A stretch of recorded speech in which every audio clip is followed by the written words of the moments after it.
Shalom, Bapak Ibu Saudara. Kita terus melanjutkan studi kita kristalisasi. Masih 2 Petrus, ini sudah yang ketiga dan kita mengambil tema eskatologi, yaitu secara khusus ya kedatangan Tuhan ya. Kedatangan Tuhan. Jadi coba dulu kita melihat kesaksian daripada Petrus pasal 1 ayat 16 sampai 19. Ini waktu dia di gunung yang kudus, dia bilangnya Petrus itu, ketika Tuhan berubah rupa, bercahaya, dan dia berbicara dengan Musa dan Elia. Mereka yang melihat itu Yohanes, Yakobus, dan Petrus. Dan Petrus di sini mengatakan bahwa kami tidak mengikuti dongeng-dongeng isapan jempol manusia, karena dia melihat kuasa dan kedatangan para usia. Nanti kita bahas sedikit ini. Istilah Yunani ini ada 6 istilah Yunani kedatangan itu. Jadi kepada kuasa dan kedatangan Tuhan kita Yesus Kristus sebagai Raja. Jadi ini suatu penglihatan yang dilihat oleh Petrus. Yesus itu datang sebagai Raja ya. Nah ini coba dulu kita kembali, karena konsep dalam dunia kekristenan yang sudah umum itu kedatangan Tuhan itu 2 kali. Yang pertama Yesus datang itu sebagai manusia, lahir di kandang domba itu. Kemudian nanti didatang lagi. Yang kedua juga secara jasmani, pemahamannya pada umumnya begitu ya. Jadi 2 kali kedatangan secara jasmani ya yang terlihat begitu. Sehingga ini konsep seperti kedatangan ini sebenarnya di Alkitab tidak ada istilah kedua kali kedatangan, itu nggak ada. Kedatangan kedua kali itu tidak ada konsepnya, pemahamannya ya. Jadi kita coba dulu teliti lagi sebenarnya kedatangan Tuhan itu seperti apa ya. Saya sudah menulis ya sebenarnya. Kalau saudara mau bisa saya kirim ya tulisannya tentang kedatangan Tuhan ya. Nah jadi saya akan mengambil aja dulu sedikit lah ya. Di sini ada 6 istilah Yunani ya. Tentu saya nggak akan bahas ini, agak ya ada lumayan juga ini ya. Bisa nanti dikirim kalau saudara mau. Ke-6 istilah Yunani itu yang pertama parousia ya. Ini istilah Yunani yang muncul 24 kali dalam PB ya, berasal dari kata kerja paremi yang berarti presence, hadir, bukan datang dalam arti dari satu tempat ke tempat yang lain secara jasmani, bukan begitu, tapi dia hadir ya. Kata bendanya berarti presence ya, jadi kehadiran. Jadi dikatakan di sini, di mana 2 atau 3 orang berkumpul dalam namanya, di situ Tuhan ada. Itulah kehadiran Tuhan, parousia ya. Sekali lagi, bukan kedatangan dalam pengertian yang jasmani dari satu tempat ke tempat yang lain, bukan begitu ya. Parousia yang pertama itu. Yang kedua apokalipsis, jadi sering kita bilang ini artinya yang berasal dari kata apokalipto yang berarti meningkatkan. Kalau misalnya saya punya pulpen taruh di belakang ini, nanti kalau saya buka begini baru saudara akan tahu bahwa ini pulpen. Jadi disingkatkan, diwahyukan ya. Ini apokalipsis ya. Kemudian yang ketiga itu adalah epipania. Ini munculnya 6 kali dalam PB. Istilah ini berasal dari kata kerja yang berarti membawa kepada terang atau tersingkap. Kata bendanya itu berarti manifestasi ya. Manifestasi atau penampakan kemuliaan Tuhan ya, penampakan diri Tuhan begitu. Istilah Yunani keempat panero. Ini adalah istilah yang membuat nyata atau menjadi nampak. Panero ya. Ke-5 istilah Yunani berikut erkomai. Ini istilah yang digunakan istilah ini digunakan untuk menunjukkan tindakan aktual dari suatu kedatangan. Istilah ini tidak sama dengan parousia yang berarti kehadiran seseorang yang telah datang. Erkomai digunakan dalam Wahyu 1:7, lihatlah ia datang. Suatu tindakan datang. Ini dia erkomai. Kemudian yang ke-6 heko. Kata ini menekankan kedatangan pada suatu tempat tertentu. Adanya di Wahyu 2:25. Tetapi apa yang ada padamu peganglah itu sampai aku datang. dari pelajaran itu saya nggak bisa jelaskan ini semua, tapi intinya bahwa kedatangan Tuhan bukanlah berarti kedatangan secara fisik, tidak harus begitu. Bahkan sebenarnya kedatangan itu atau parousia itu haruslah diterjemahkan dengan kehadiran. Jadi kedatangan Tuhan itu sebenarnya sudah datang, terus dia sedang datang, dan nanti akan datang di puncaknya itu. Kedatangan Tuhan itu kalau dikaitkan dengan hari raya itu, kedatangannya di hari Paskah itu, menggenapi hari Paskah, kedatangan Tuhan itu yaitu sebagai anak domba. Kemudian Pantekosta ya, itu kedatangan Tuhan dalam bentuk Roh Kudus ya. Karena kedatangan Tuhan kehadiran artinya kan.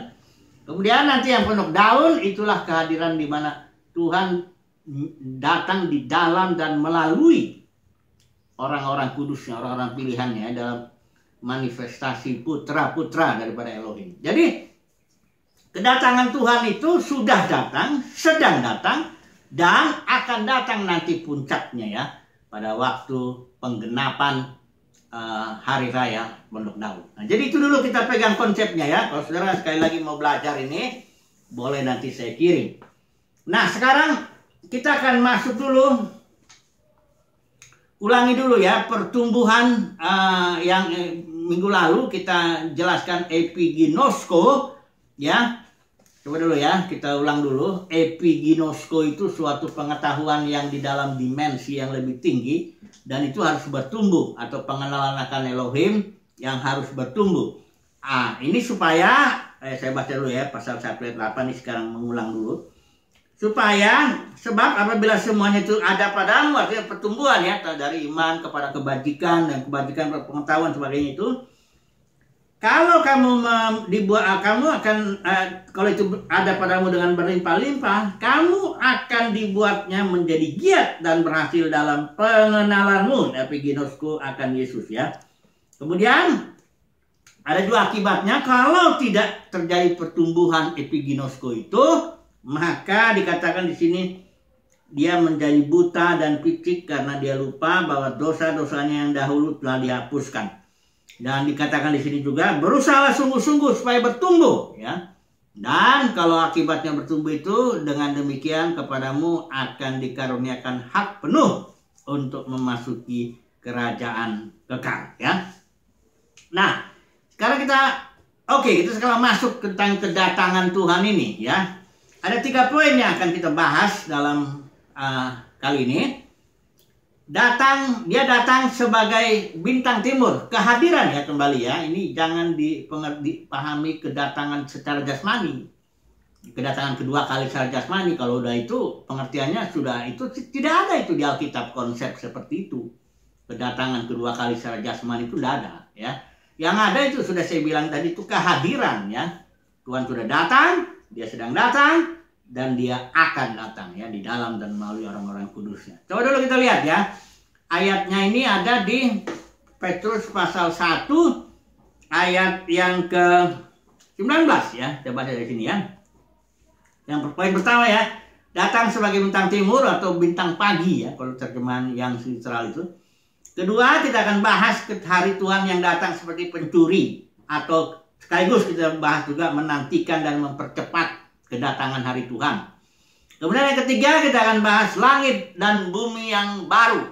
Nah ini ya, karena Tuhan datang, berulang-ulang dia datang, dia hadir ya, untuk menggenapi rencananya. Apa rencananya? Itu adalah rencananya langit dan bumi yang baru di mana terdapat kebenaran. Ini nanti kita bahas sebentar. 3 poin ya. Poin yang pertama ini, datang sebagai bintang timur ya. Kalau saya baca di sini, saya ulang dulu. Alangkah baiknya kalau kamu memperhatikannya sama seperti memperhatikan pelita yang bercahaya di tempat yang gelap sampai fajar menyingsing dan bintang timur terbit bersinar di dalam hatimu. Perhatikan ya, ini kedatangan secara spiritual ya, kembali ya kehadiran ya sebenarnya di sini. Nah coba dulu kita lihat, ini bintang pagi ini atau Venus sebenarnya itu ya. Planet ini yang bisa muncul dalam setahun itu beberapa kali saja ya. dia muncul sebelum matahari terbit. Dia bukan matahari, ya. Dia muncul makanya di sekitar jam 4 subuh biasanya sebelum terbit matahari, ya. Jadi ini namanya bintang pagi.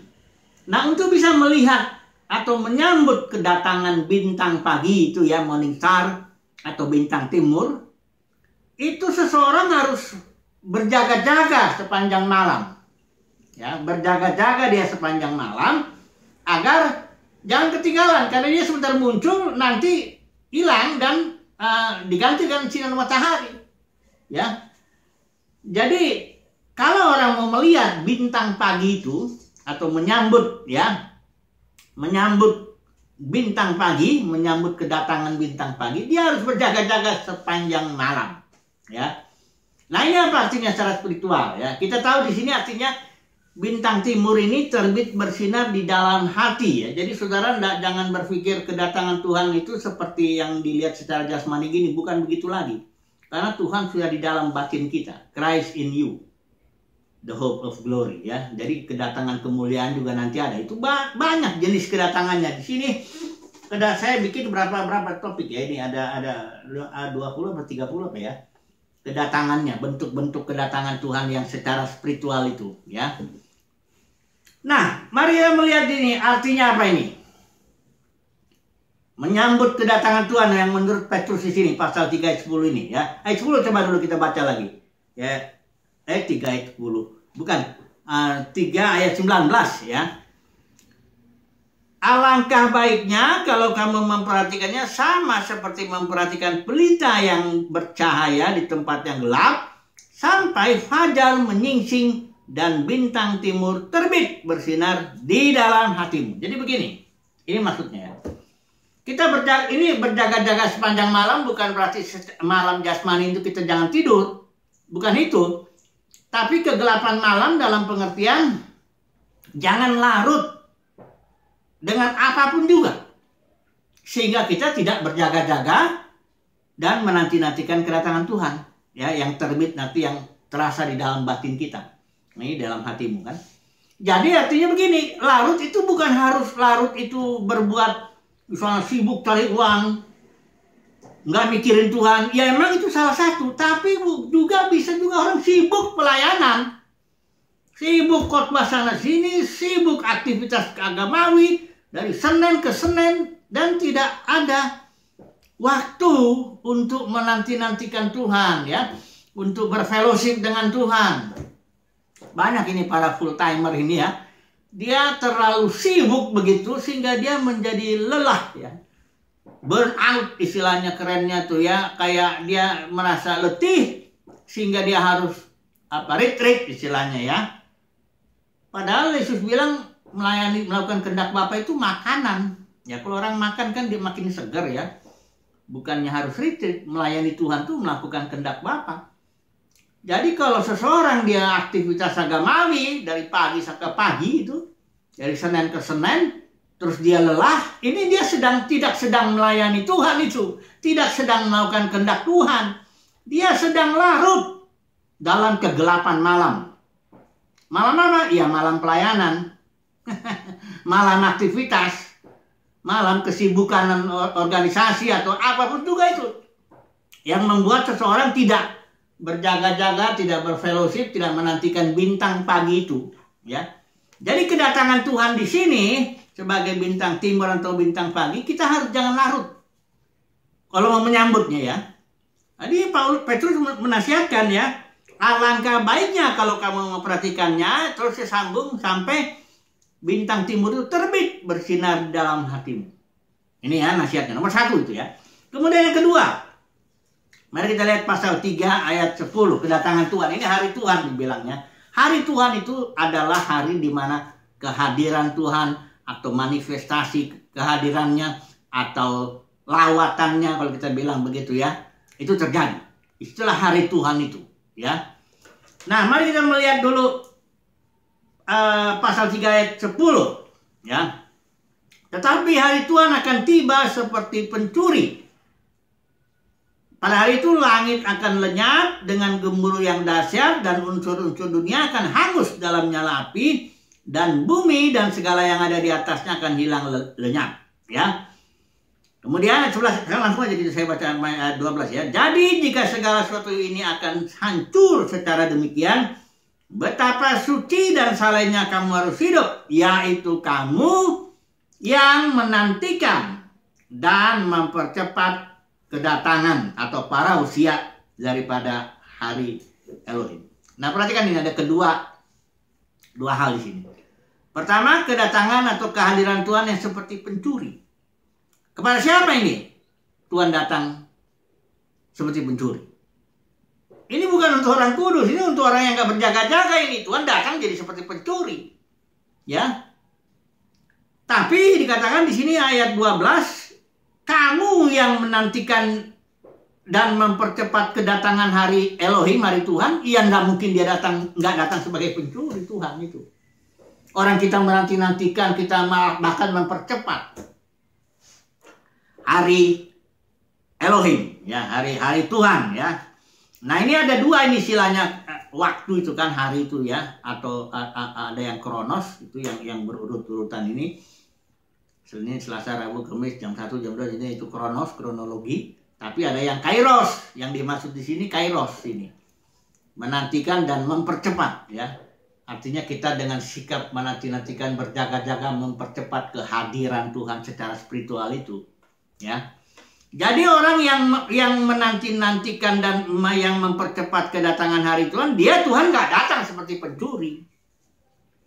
Ya, Tuhan hanya datang seperti pencuri bagi orang yang hidup dalam kegelapan itu. Mengejutkan kan kalau pencuri itu kan, kehilanganlah kita sesuatu yang berharga ya dalam hidup kita kan begitu. Karena pencuri kan pasti mencuri maksudnya kan dia kan. Nah, ini yang poin kedua. Coba langsung kita masuk poin terakhir ketiga, langit dan bumi yang baru. Ini adanya di pasal 3 ayat 13. Sambung ini ke bawah ya. Tetapi sesuai dengan janjinya, atau saya baca dulu di atas. Ini konteksnya begini nih. Ini pasal 3 seluruhnya eskatologinya Petrus yang dijelaskan di sini. Di sini dikatakan ini Petrus bilang ya, menasihati ya kan, tapi saudaraku yang kekasih, yang satu ini tidak boleh kamu lupakan, yaitu bahwa di hadapan Tuhan satu hari sama seperti 1000 tahun dan 1000 tahun sama seperti satu hari. Tuhan tidak lalai menepati janjinya. Apa janji Tuhan ini? Dia datang bagi Tuhan tuh 1000 tahun seperti sehari. Sehari seperti 1000 tahun. Artinya Tuhan tidak lalai. Kalau kita merasanya kan, oh kalau benar sih Tuhan melawat hidup saya misalnya begitu ya. Kok lama sekali nih waktu Tuhan nih. Walaupun ada lagunya kan, waktu Tuhan yang terbaik, tapi kok nggak datang-datang. Nah, bagi Tuhan tuh 1000 tahun ya seperti sehari. Dia bukan berarti dia menunda-nunda ya, bukan berarti dia kayak enggan gitu ya untuk melawat hidup kita, kayak males gitu ya untuk datang menjamah ya kehidupan kita. Bukan itu. Tapi bagi Tuhan memang ya nggak tahu juga ya, kadang-kadang memang waktu Tuhan itu ya memang ada lagu itu kan sulit dimengerti. Contoh saya beri contoh begini Pak. Abraham itu atau nih ya, waktu Tuhan datang ke Yerusalem lah itu ya. Itu saat dimana Tuhan melawat Yerusalem atau menawarkan diri lah sebagai raja. Waktu Tuhan Yesus naik keledai itu. Keledai itu kan binatang yang jalannya lambat itu tuh. Nggak kayak kuda. Kalau saudara bayangin film-film koboi dulu tuh, saya sering waktu kecil nonton film-film koboi itu, bahkan naik kuda gitu menimbulkan debu gitu ya, masuk ke suatu kota, kotanya gempar begitu ya. Kadang-kadang itu koboi itu nembak-nembak itu kalau memang terjadi lagi peperangan, pokoknya gempar lah satu kota dengan kedatangan yang guru itu ya, rusuh gitu loh ya. Tapi ini Yesus enggak. Dia datang naik keledai. Binatang yang jalannya pelan. Pastilah itu. Ya. Udah gitu. Tapi walaupun dia pelan, waktu Tuhan itu ya kelihatannya lambat, kok lelet banget. Tapi ternyata satu kota Yerusalem gempar juga. Gempar, bersorak-sorai. Oh sana, semuanya gempar. Padahal kecepatan langkah Tuhan itu keledai. Lambat. Ya. Jadi persoalannya waktu Tuhan ini emang kalau waktu manusia itu kayak koboi itu loh. Rusuh gitu, maunya tergesa-gesa, gopoh-gopoh gitu ya, gimana ya, tergesa-gesa lah ya. Ya selalu apa. Kalau Tuhan dia pelan, dia punya waktunya sendiri lah. Ya, ia ajaib dalam keputusan dan agung dalam kebijaksanaan, dan waktunya itu loh yang termasuk ajaib juga itu ya. Tapi ini bukan berarti Tuhan pasti lama. Enggak, kadang-kadang malah lebih cepat daripada yang kita duga ya. Kadang-kadang lebih cepat waktu Tuhan daripada yang kita duga. Kita pikir masih lama, tentu udah dekat dia ya. Nah, oke lah, jadi janji Tuhan itu dia datang ya pada waktu Tuhan sendiri, pada waktunya dengan kecepatan keledai gitu bilang gitu ya. Dan ia apa? Langit dan bumi yang baru di mana terdapat kebenaran. Coba saya akan tutup begini. Ada banyak orang berpikir begini soalnya. Kedatangan dari Tuhan itu, langit dan bumi yang baru itu hanya orang-orang kudus ada di situ ya. Nggak ada lagi yang lain ya. Padahal saya lihat dalam kitab Wahyu, kalau kita melihat lagi sebentar kitab Wahyu itu langit dan bumi yang baru itu dispensasi terakhir itu ya, dispensasi kegenapan waktu itu ya, di mana nggak ada lagi matahari, nggak ada lagi waktu, habislah di situ ya. Tapi di situ masih ditawarkan air kehidupan ya. Kalau saudara lihat, coba ambil aja dulu sebentar lah ya, kita lihat dulu sebentar ya di Wahyu, karena orang bilang sudah habis kasih karunia, nggak ada lagi kesempatan orang. No, salah. Di sini justru Yerusalem baru itu yang adanya di langit dan bumi yang baru itu, di Wahyu pasal 22 itu dia melayani, ini mempelai ya, mempelai perempuan itu Yerusalem baru itu ya. Coba dulu kita lihat ya. Ini saya lihat ya, pasal 22 yang terakhir itu ya. Dikatakan di sini mana dia? Pasal 17. Roh dan pengantin perempuan itu ya, Yerusalem ini melayani orang Israel seluruhnya. Marilah, dan barang siapa yang mendengarnya hendaklah yang berkata marilah, dan barang siapa yang haus hendaklah ia datang. Barang siapa yang mau hendaklah ia mengambil air kehidupan dengan cuma-cuma. Jadi life atau joy itu masih terus ditawarkan bagi yang mau. Jadi Yerusalem langit dan bumi yang baru, di mana ada Yerusalem baru itu mempelai wanita, itu dia melakukan ministry, terjadi kasih karunia, terjadi penyelamatan. Bahkan di sini kadang pohon kehidupan itu daunnya menyembuhkan bangsa-bangsa. Nah, jadi coba dulu kita lihat di sini ya, satu ayat ini yang artinya begini. Dalam langit dan bumi yang baru itu seluruh manusia, seluruhnya akan dipulihkan oleh ministry yang terjadi di dalam langit dan bumi yang baru ya. Langit dan bumi yang baru itu bukan kondisi bengong aja kita nyanyi-nyanyi begitu, bukan. Itu suatu kondisi di mana umat Tuhan bekerja melayani sampai Bapa menjadi semua dalam semua. Kalau istilah Yohanes 12 ayat 32 tuh, aku akan tarik semua orang datang kepadaku kalau aku ditinggikan, kata Tuhan Yesus kan. Kemudian ada juga setiap lutut bertelut, tiap lidah mengaku Yesus adalah Tuhan. Jadi di dalam langit dan bumi yang baru itu ada ministry di mana pada akhirnya ya seluruhnya diselamatkan ya. Karena penebusan Yesus itu unlimited. Ini ada keributan dulu bertaruh. Siapa? Unlimited atau limited atonement ini? Saya lihat jelas ini unlimited. Kenapa? Johannes Pembaptis bilang, lihatlah anak domba Elohim yang menghapus dosa dunia. Ini macam istilah dunia itu kadang-kadang lihat konteksnya. Ada kalau bilang konteksnya misalnya Yesus datang ke dalam dunia, yaitu secara geografis. Atau misalnya Elohim mengasihi seluruh dunia, itu tuh langit bumi laut dan segala isinya seluruh manusia. Atau kalau dunia itu jangan mengasihi dunia. Ya, orang yang mengasihi dunia kasih akan Bapa tidak di dalamnya. Itu dunia itu di sini dunia keagamaan. Ini yang sering orang nggak paham itu. Dunia itu jadi tiga pengertiannya, geografis atau semua, atau yang dunia keagamaan itu, ya. Nah, jadi di sini unlimited atonement karena Yohanes Pembaptis bilang, lihat anak domba Elohim yang menghapus dosa dunia. Kemudian dalam 1 Yohanes 2 ayat 2 itu dibilang dosa kita dihapuskan. Bukan hanya dosa kita aja, kata Yohanes itu, dosa seluruh dunia ya. Kemudian dalam 1 Yohanes 4 juga Yesus dibilang juru selamat dunia. Nah, kalau dia juru selamat dunia, kalau nggak menyelamatkan dunia, ya berarti bukan juru selamat dunia lah ya. Ini kita nggak bisa bahas terlalu dalam, tapi intinya begini. Perhatikan ini, satu terakhir ini, satu ayat ini ya. Dikatakan di sini ayat 9 ya, pasal 3 ini ya. Tuhan tidak lalai menepati janjinya. Sekalipun ini karena datang Tuhan itu untuk menepati janji ya. Dia datang untuk menepati janji, bukan untuk aneh-aneh yang bukan. Bukan untuk membawa orang naik ke surga begitu, meninggalkan bumi dengan penuh air mata begini, bukan itu. Dia mau memperbaharui bumi itu ya. Perhatikan ini. Ayat yang ke-9. Tuhan tidak lalai menepati janjinya sekalipun ada orang yang menganggapnya sebagai kelalaian, tetapi ia sabar terhadap kamu karena, perhatikan ini, ia menghendaki supaya jangan ada yang binasa, melainkan supaya semua orang ya berbalik dan bertobat. Perhatikan gini. Saudara, kalau istilah tulik itu ya total depravity, manusia itu sudah hancur habis, udah mati dalam dosa. Kalau orang bisa diselamatkan itu karena Tuhan sendiri yang berkehendak menyelamatkan dia. Tuhan sendiri yang memilih dia, ya.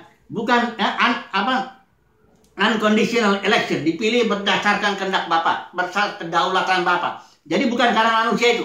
Jadi kalau manusia diselamatkan itu karena kehendak Bapa.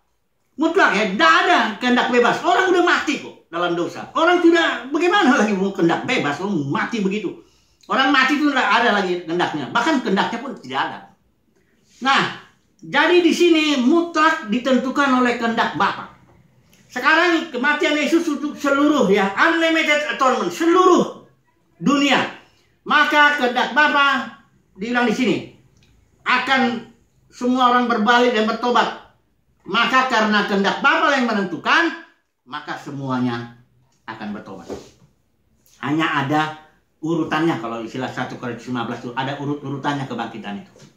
Ya, jadi langit dan bumi yang baru adalah janji Bapa dengan datang kehadiran terus sampai langit dan bumi yang baru di mana semua manusia dipulihkan. Semuanya bertobat sesuai kehendak Bapa. Semuanya menjadi putra-putra Elohim. Nah ini dia ya. Cukup dulu sampai sini ya kesimpulannya. Artinya kedatangan Tuhan itu adalah kedatangan untuk memulihkan. Kedatangan Tuhan memang menghakimi. Tapi menghakimi, ingat ya, Yesaya 26 ayat 9. Apabila Tuhan menghakimi bumi, maka penduduk bumi, penduduk dunia akan mengenal kebenaran. Jadi Tuhan datang untuk menghakimi supaya manusia mengenal kebenaran. Ya, kesimpulannya kedatangan Tuhan adalah untuk memulihkan segala sesuatu. Ya, haleluya, amin.